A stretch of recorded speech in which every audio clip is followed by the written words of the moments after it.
यहाँ पर कुछ हकायक दुरुस्त करना चाहता हूँ। साबका मशरिकी पाकिस्तान एक फौजी नहीं, एक सियासी नाकामी थी। लड़ने वाले फौजों की तादाद 92,000 नहीं, सिर्फ 34,000 थी।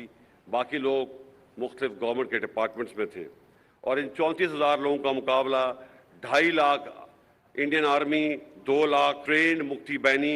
अगेंस्ट दीज हैवी ऑड्स हमारी फौज बहुत बहादुरी से लड़ी और बेमिसाल कुर्बानियां पेश। फरीहा एक मिसाल थी कि झूठ बोले कवा काटे, काले कवे से डरियो। इन जालमों ने पर पाकिस्तान में काले कवे खत्म कर दिए। जो इन्हें काटता कवा ही मर जाता है। ये काले कवे अब इनसे डरते हैं। खुद वो जो वजीर दफा है, जिनका अपना कोई दफा नहीं, क्या नाम है आजकल उनका, ख्वाजा आसफ साहब, उन्होंने शाहजेब साहब के प्रोग्राम में कहा हम लंदन इसलिए आए हैं कि नवाज शरीफ एक मफरूर इश्तियारी मुजरम से आर्मी चीफ की तैनाती पर मुशावरत कर सकें। अगले दिन वो बयान में झूठ बोलने में पीएचडी रखने वाले नहायत काबिल एहतराम मोहतरम ख्वाजा साहब कहते हैं मुशावरत हुई नहीं। उड़ाते थे और अब मेड इन इंडिया हर जगह पर इस्तेमाल हो रहा है, तो क्या कहना चाहते हैं आप इस चीज़ के बारे में? सबसे पहली बात यह है कि इंडिया कम से कम अपनी प्रोडक्ट्स के लिहाज से, अपनी रेपुटेशन के लिहाज से मुखलिस है। उनकी कोशिश होती है कुछ ना कुछ बेहतर करें, चाहे जुगाड़ी करें। वैसे जुगाड़ी और 2 नंबरी में बहुत आगे जा चुके हैं, लेकिन वो करते टेक्निकल तरीके से हैं। दूसरी बात यह है चाइना का नुकसान तो नहीं होगा, क्योंकि चाइना बहुत आगे जा चुका है। उनका सिस्टम, उनको फ़र्क नहीं पड़ने वाला। इंडिया को ये फ़ायदा होगा, इंडिया की रेपुटेशन बढ़ेगी। जब वो माल दूसरे ममालिक में जाएगा, वो देखेंगे ये इंडिया से है, इंडिया की रेपुटेशन बढ़ेगी और इन्वेस्टर्स ज़्यादा आएंगे। ये बेनिफिट हो सकता है। सही हो गया। उनके पास अगर बात की जाए इन्वेस्टर्स, जाहिर सी बात है हर एक इंडस्ट्री को वो चाइना से उठाकर आईफोन की उठा लिया, उसके बाद सैमसंग की वहाँ पर लग चुकी है, फर्टिलाइजर्स की इंडस्ट्रीज इंडिया में जा चुकी हैं। तो चाइना आहिस्ता आहिस्ता आपको क्या लगता है कि अपनी अहमियत खो देगा? चाइना कभी अहमियत नहीं खोगा, लेकिन यह है कि इंडिया अपनी अहमियत बढ़ा रहा है, उनको फ़ायदा होगा। और दूसरी बात, जहाँ तक मैंने देखी है, पाकिस्तान और इंडिया को अगर कंपेयर किया जाए ना, इंडिया बहुत हद तक अपनी मैशत के लिहाज से, अपनी ओवरऑल पॉलिसीज़ के लिहाज से बहुत आगे जा चुका है। और उसकी अगर पॉलिसीज़ को या चीज़ों को देखा जाए ना, वो प्रोग्रेस करते जा रहे हैं। लेकिन पाकिस्तान में फोकस नहीं है। आईटी को देख लें और उसके अलावा काफ़ी इंडस्ट्री को देख लें, इंडिया दिन ब दिन हमसे बेहतर जा रहा है। यहाँ तक कि बांग्लादेश जो 1971 में हमसे आज़ाद हुआ है, वो भी बहुत आगे जा चुका है। बिल्कुल। तो पाकिस्तान को क्या करना चाहिए कि कुछ इंडस्ट्रीज पाकिस्तान में भी आएँ? पाकिस्तान को अपनी खारजा पॉलिसी में, पाकिस्तान को अपनी जो सूरत हाल है, इसमें बेहतरी की ज़रूरत है। इनको भी इस बारे में सोचने की ज़रूरत है। एक इंडिया जो, क्योंकि पाकिस्तान और इंडिया की आम बंदे से वो पूछे ना, वो सबसे पहले इंडिया से कंपेयर करते हैं। अभी हमें थोड़ी सी होश के नाक लेने चाहिए। हमारी गवर्नमेंट हो, चाहे मतलब पीटीआई की गवर्नमेंट हो, जो भी मतलब इक़्तिदार में हो, उनको इस बारे में अपनी पॉलिसी बनाने की बहुत ज़रूरत है। इस वक्त हमारे जो फॉरेन पॉलिसी के कहले के मिनिस्टर हैं, जिनका नाम है बिलावल भुट्टो जरदारी, आपको क्या लगता है कि जयशंकर एक एक्सपीरियंस्ड बंदा है, वो अपने मुल्क में इन्वेस्टमेंट्स भी लेके आता है और बड़े अच्छे फैसले भी करता है। फ्री ट्रेड के एग्रीमेंट्स भी करवाए हैं उसने इंडिया के बहुत सारे ममालिक के साथ, 80 ममालिकों के साथ। तो हमने कितने ममालिकों के साथ बिलावल भुट्टो की कहने की मौजूदगी में किए हैं? बिलावल भुट्टो साहब सिर्फ़ और सिर्फ वो कहते हैं, अपने शौक़ पूरा कर रहे हैं कि मैं जनाब वज़ीर ख़ारजा हूँ। वो कहते हैं कि नाम ही काफ़ी है, सिर्फ वो नाम अपना बनाने के लिए हैं। लेकिन ये है कि प्रोग्रेस बिल्कुल ज़ीरो है, चाहे गवर्नमेंट पीटीआई की हो, चाहे नून लीग की हो। इन लोगों को इस बारे में बार बार मैं यही कह चुका हूँ कि इनको इस बारे में फ़ोकस करने की ज़रूरत है। इनको अपनी पॉलिसी की तरफ ध्यान देने की ज़रूरत है। लेकिन पाकिस्तान में यह है कि तेरा चोर जिंदाबाद, मेरा चोर मुर्दाबाद। Thank you so much sir. अस्सलाम वालेकुम। क्या हाल है सर आपका? अल्हम्दुलिल्लाह, मैं ठीक, आप सुनाएं? ठीक, मैं बिल्कुल ठीक ठाक। अच्छा सर, मुझे ये बताएं कि अगर बात की चाइना की जाए, तो इस वक्त उसकी सारी जो इंडस्ट्रीज़ हैं वो उठकर इंडिया शिफ्ट हो चुकी हैं। एप्पल की बात कर लें, फर्टिलाइजर इंडस्ट्रीज़ की बात करें, और भी बहुत सारी इंडस्ट्रीज़ हैं। इंडिया कहता है, मोदी का कहना यह है कि एक ज़माना था जब चाइना और पाकिस्तान कहता था कि इंडिया की कोई भी बनाई हुई चीज़ नहीं चलेगी। आज वही मेड इन इंडिया चीज़ें सबसे ज़्यादा चल रही हैं और इंडिया में लोग अपनी इंडस्ट्री शिफ्ट कर रहे हैं। तो आपको क्या लगता है कि चाइना को क्या नुकसान होगा इन चीज़ों से? देखें, जो इंडस्ट्रियल चीज़ें शिफ्ट हो रही हैं इंडिया में, बेसिकली इसके पीछे एक बिज़नेस पॉइंट ऑफ व्यू से देखें तो उनके मफादात मौजूद हैं।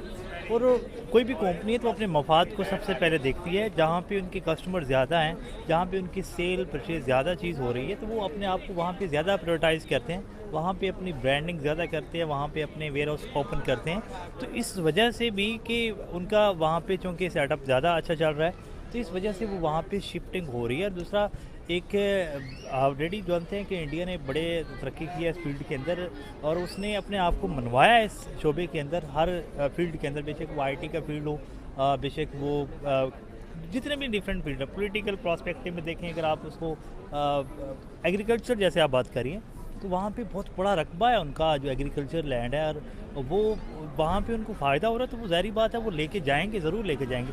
जहाँ पे एक चीज़ की वैल्यू ही नहीं है तो वहाँ पे अगर आप एप्पल स्टोर खोल के बैठ जाएंगे, या मैं गोल्ड का प्लाजा बना के बैठ जाऊँगा और किसानों में बना के बैठ जाऊँगा, तो वहाँ पर उनको क्या पता है इसकी क्या वैल्यू। सर किन फैक्टर्स के ऊपर कहना है कि इंडिया का एजुकेशन सिस्टम ज़्यादा बेहतर है? यार इंडिया का तो जो है ना वहाँ के बहुत पहले से, जब से जो है ना वहाँ का आज़ादी मिली है, तब से वहाँ का एजुकेशन का एक रुझान है इंडिया में। देखें, एजुकेशन जहाँ पे भी है एजुकेशन बेस्ट है। Education itself is best. अस्सलाम वालेकुम सर। वालेकुम सलाम। सर क्या हाल चाल है? अल्हम्दुलिल्लाह। सर बात की जाए इंडिया की एजुकेशन की और पाकिस्तान की एजुकेशन की, कौन सी ज़्यादा बेस्ट है? Indian education. सर किस बिना पे आप इंडियन एजुकेशन को बेस्ट करा रहे हैं? कि पाकिस्तान की अब सबसे पहले, अब जो मौजूदा दौर है सोशल मीडिया का दौर है, आईटी का दौर है, तो आईटी का ना स्ट्रॉन्ग हमसे 100% ज़्यादा है इंडिया। ठीक है, उनकी आईटी इंडस्ट्री देख लें बहुत स्ट्रॉन्ग है। पाकिस्तान की आईटी इंडस्ट्री देख लें फजूल है, बकवास है। पाकिस्तान के ना आईटी इंडस्ट्री को इतना फ़रोग़ नहीं दिया जा रहा।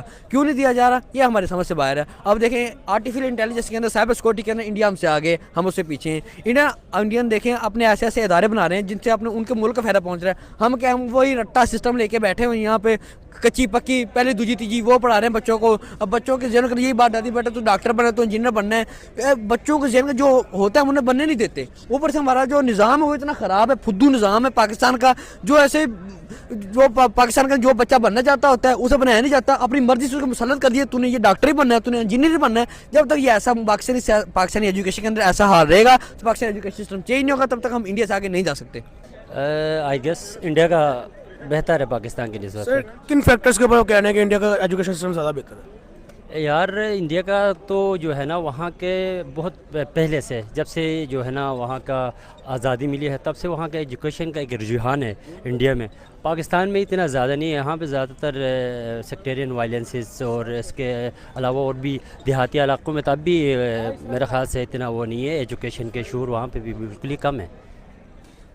देखें, एजुकेशन जहाँ पे भी है एजुकेशन बेस्ट है। Education itself is best, no matter where it is. आप अगर तालीमी निज़ाम की बात करते हैं तो हमें पता है हिंदुस्तान और पाकिस्तान दोनों का तालीमी निज़ाम जो है दुनिया से बहुत पीछे है। और दुनिया में आप देख लें यूनिवर्सिटीज़ जो अमेरिका की हैं या चाइना की हैं वो बहुत आगे हैं आलमी रैंकिंग में, जो दर्जा बंदी है यूनिवर्सिटीज़ की।